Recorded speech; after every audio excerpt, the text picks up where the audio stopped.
I was the oldest of the kids. I was first grandchild. And as I grew up, Grandpa used to give me special treats. He'd give me money and buy me things, dresses, would take me places like fishing, things like that. But there were things going on later that I didn't recognize at that point in time in my life. And from about the time I was the age 4 up until 10 or 11, he was abusing me. He was molesting me. He would say things like, don't tell anybody about this or I'll go to jail and you'll never see me again. And as a grandchild who loved her grandfather, I didn't know what to do with that. I just got to that place where I didn't want to be special anymore. I just didn't want to be special anymore. As I got to be maybe around 11 years old, I started to find ways to avoid him. I would hide. I would hear him coming and I would go hide. I would make sure that I wasn't caught alone with him. I had to become this hyper-vigilant person as a child. And then as I got a little older as preteen, and I started to develop as a young woman, then I became really self-conscious about that, because now the boys were also getting older and they were starting to act in some ways like my grandfather. So I went through a time in my life then where I tried different things to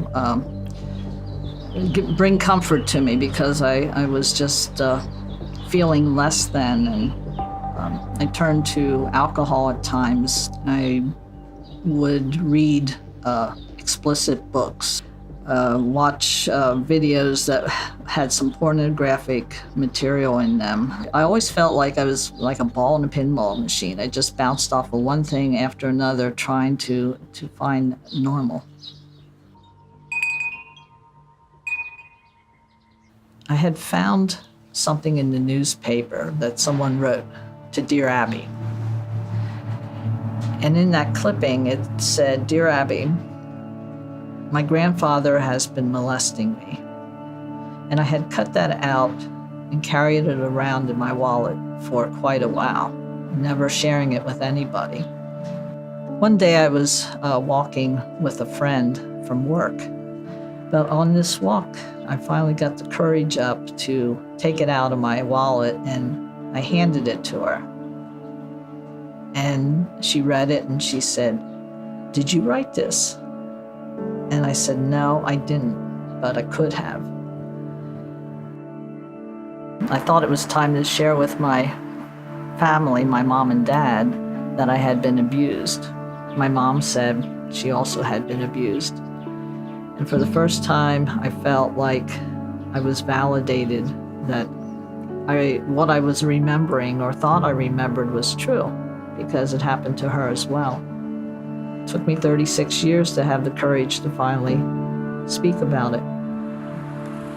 I came to Celebrate Recovery, 2013. I'd sit in the parking lot forever, trying to get the courage up to go in.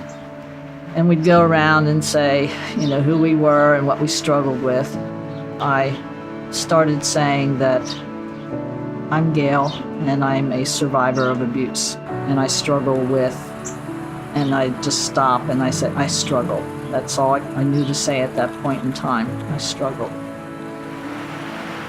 Celebrate Recovery was the first place that I was able to talk about the abuse and not just of it, where you were able to start speaking out what had happened, how it affected you, among other people that had walked similar path.